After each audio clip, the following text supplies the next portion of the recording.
Article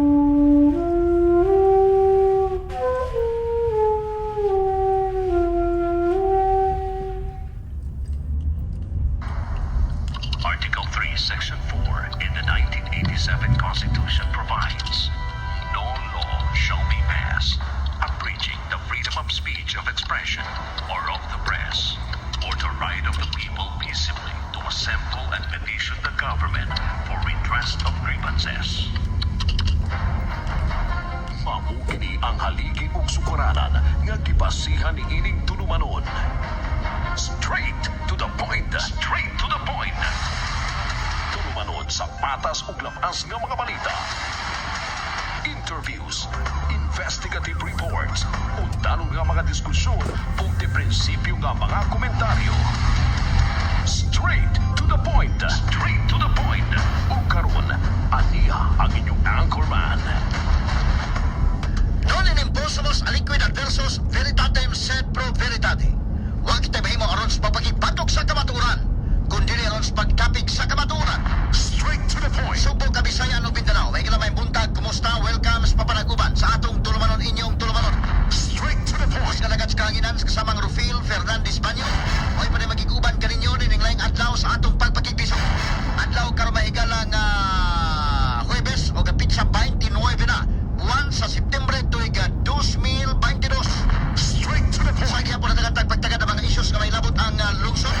Nagbagang mga expose, nagunang mga report. Dinilabang gyapon mga higala sa atong pagawan-uban, sa atong tulumanon inyong tulumanon. Straight to the point. Nagunas to may sutaran karon nga buntaga mga kigsunan.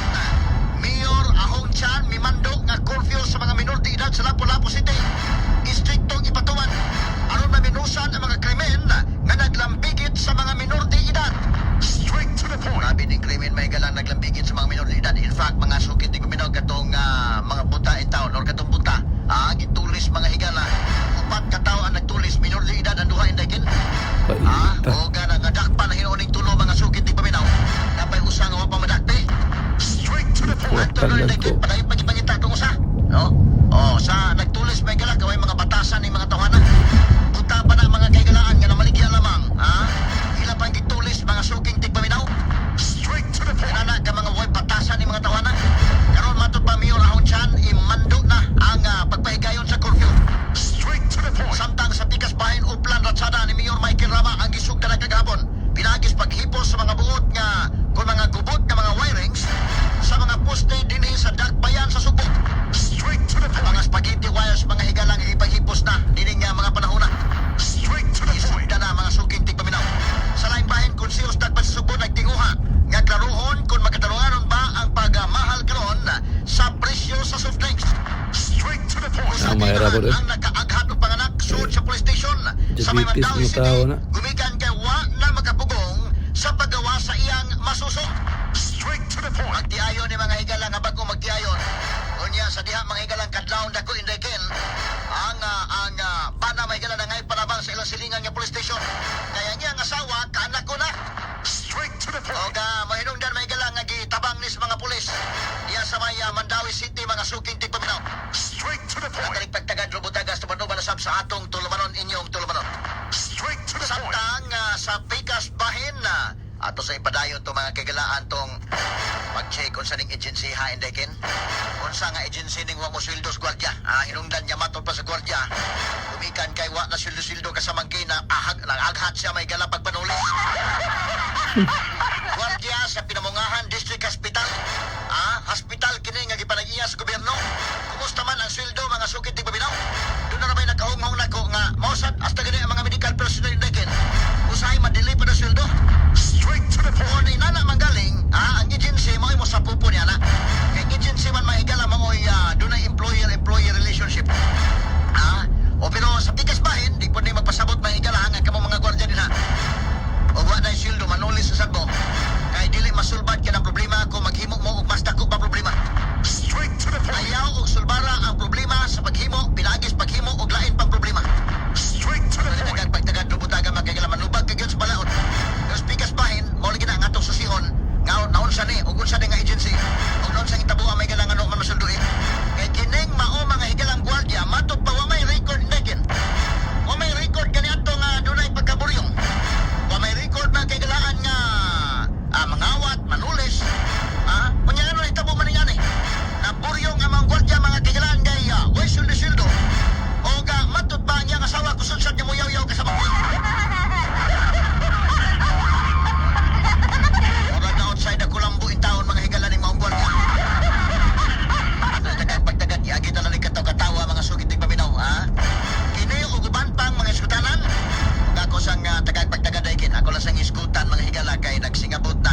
adlaw ikaduhang adlaw sa dili pa matapos ni Broadcasters Month.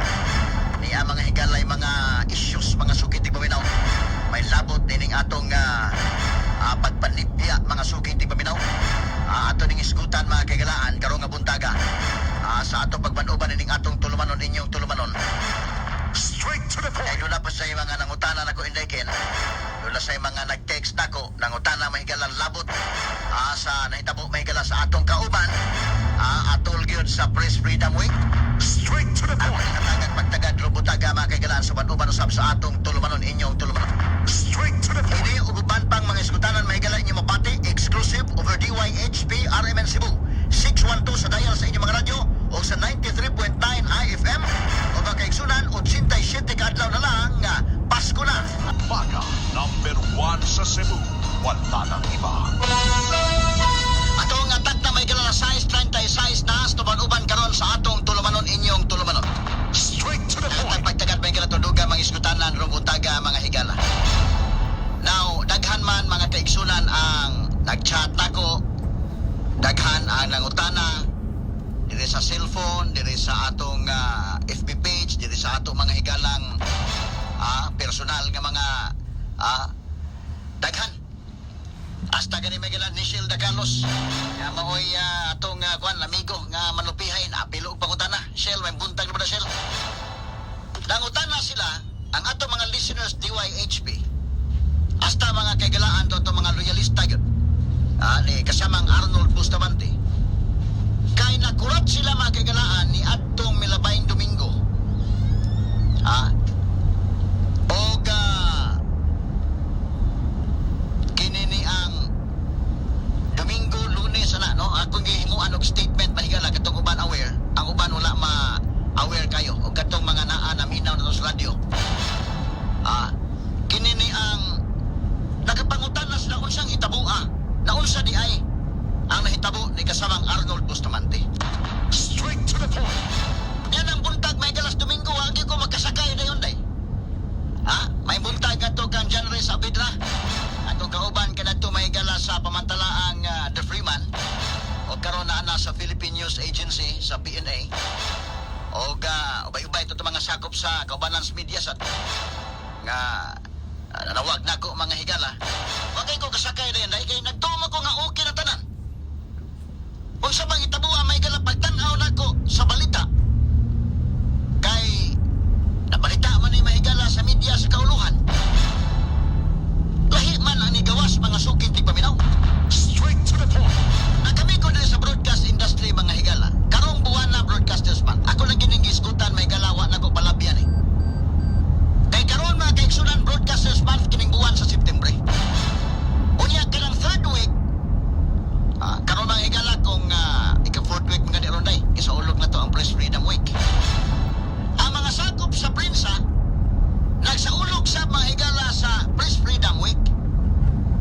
Pizza, 18 gisugan mabitan ang kabantay mo. Aligri among diskusyon mga higalaan. Doon ay volleyball, mo ni mauna. Apil mga higala, mga lain-lain nga mga media outlets. Aron nga magsaulog sa Press Freedom Week mga suking tigpaminaw. Unya, na kuha ng mga sakop sa media kay laliman ka mahigala for 2 years pa ya. Wata mga kaigalaan makaselebrate sa atong Broadcasters Month. Wasa ta makaselebrate sa atong Press Freedom Week. Kay tungod mahigala sa pandemic. So, na himamat ang mga sakop sa media may kalamurag nindot ba, no? Nagtuwag volleyball, aligre kayo, no?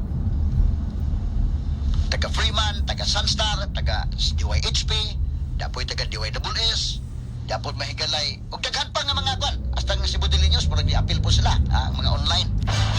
Pila ka teams ni tanan. So, aligre. Anang pagka Sabado, pagka Domingo, may galawa, may parade nga gihimo. Ay gumikan na ginapamatas pandemic. Pero mga activities sa media may gala nagpadayon. Kanang tibok simana. Last week tibok simana.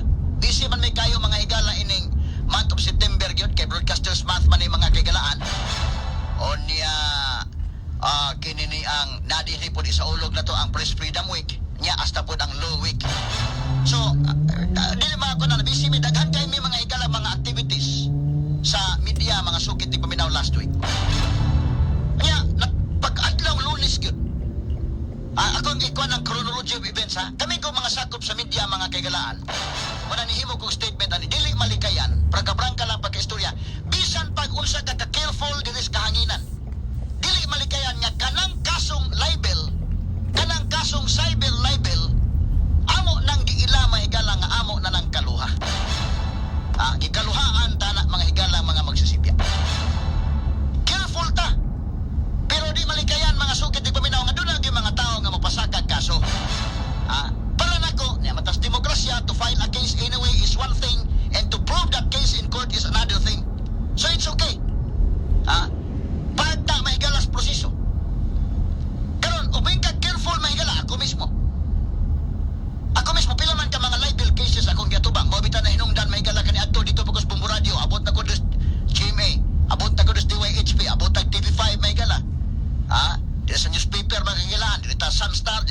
Cebu Daily News, Aritas the Freeman. Kabaw ko may galag, may komentaryo, kulom na kong ipanghimok, piti, grabe na akong sinuwatan. Kasabot ko doon ay masuko, yun doon ay masikitan. Hinungdan nga, sa pag-take na ko bar exam gani, mga higala, ako di ko exempted ng libel. Pero naghanan akong libel, kanito mo na wag ko ka-take off na yun. I-allow ko may higala Supreme Court, nga mo take ko bar exam, ba't sa dihang ipasar ko may higala, wag ko ipa-take off dito. Kumikan sa libel cases. Anton may higala, kanois ginoon, ang malampuson taga atong kwan, o naka-take off ko. So, og maingon kag komentaryo kining ato mga listeners nga naminaw ron. Og mayon kag mo komentaryo mahigalag. Way lipod-lipod nga komentaryo dos kahanginan di pagpanghambog gihimo ko na. Pero kinako kauban si kasamang Arnold Bustamante kung nakabantay mo, very careful ning bataa. Dalawa, nagbaliktad kani na mahigalas buntag. Pero mao'y kituyuan mahigalag pasakag kaso. Naway ako giyon. Okay. Ala kabalaka na ron, ako bitaw. Mas og komentaryo hay may gala. Mas grabe-grabe na akong komentaryo, hapdos kay na akong komentaryo, okay? Doon na naging mga, O si Arnold, careful kayo ni si Arnold. Nagipasaka, kaso man ako gingon, bisan pa kita mga broadcasters, kita nas media, dili malikaya na tunay na. Bisan kung sa taka-careful, doon naging mga higalang, o pasaka kaso, okay. Anyway, i-prove man ang atos korte. Wala tayo problema, o kita. So, among yatubang ka na mong kaso. Ako mga higala, isip station manager dire. O ka, naghanaan naman sa taglaban og libel, mga sukit di paminaw. Ako mismo, ako may nilaban sa kong kagulingon og libel. O niya, dito sa Cagayan, mga broadcasters na dito sa Arimen, ato sa itong gilaban ng libel. So, muna ka, okay lang. Ako lang yan, Arnold, sige Arnold, natural naman na. So, amo na may galang giatubang ka ng maong kaso. Karon agig proseso mga sukit di paminaw, agig proseso. With all due respect na naman as korte ng kaso. Okay, di ko mutat sa merits kaso. Ang ako ba ang procedure mga sukit di paminaw mo na nahitabo ang tinuod, ha? Niadtong milabay niya si Mana, nigawas ng resolusyon. Ano? Part ba na sa Rules on Criminal Procedure? Nigawas ang resolusyon sa Fiskalya. Kaya man as fiscal, tanaw man doon ay probable cause.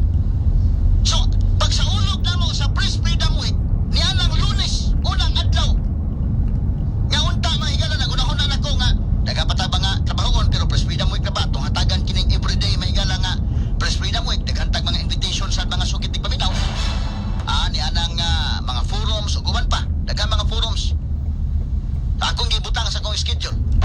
Sus, nag-inform ko ni kasamang Arnold Bustamante attorney, ngayon nadawat na ko nga resolution gikan sa Fiscal's Office.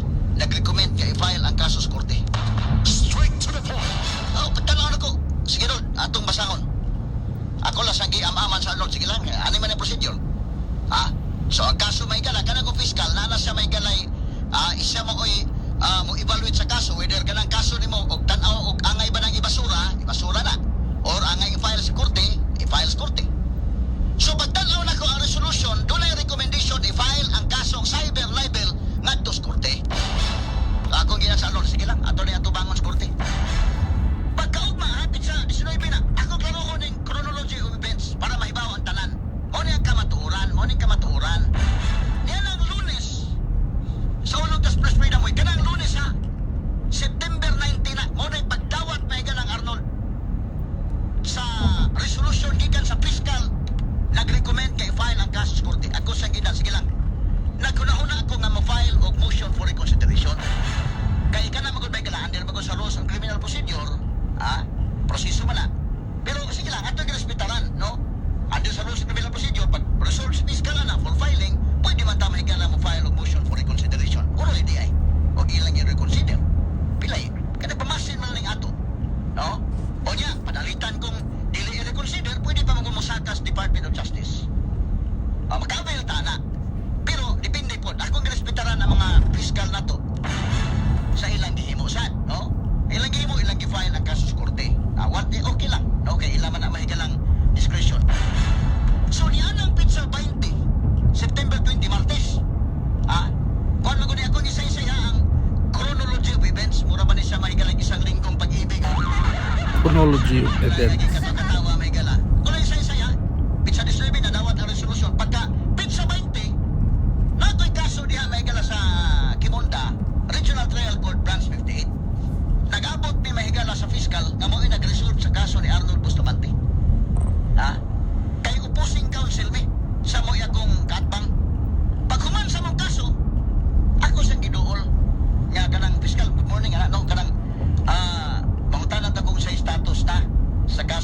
Bustamante kaya nagkadawat ng resolution kahapon lang nga for filing. Basin bag na ko'y chance nga mo-file sa kong motion for recon. Ha? Kaya pwede man. File ko motion for reconsideration basin na i-reconsider. O niya, panalitag i-reconsider sa Cagos Department of Justice. Ingon siya na file na sa korte paniro. Ah, sige, okay. Ako yung hospitalan, wala problema. Procedure man na, no? Kaya na-file na mas korte. Ni-anticipate na kundaan niya kini ama procedure mga higala. Wala na lang ko mo decision mo file pagkag motion for judicial determination of probable cause. Na pa may mga kwan, pero naka-decide ta mga kaigalaan. Okay, we will face the case squarely in court na. Na naman. Na-file na mas korte. Nga mag-ato pa ningi. Wala naman. Daghan naman mga rulings na. Masaka pa ta DOJ nga di naman. Nagka-acquire naman jurisdiction ni Ron Nagwan. So, na-file naman. So, okay. Nag-anticipate na ko nga mugawas ang warrant of arrest. Procedure man na. Naman na sa rules on criminal procedure, mugawas ang warrant of arrest batok ni Arnold. So, ako nang ganyan, Arnold.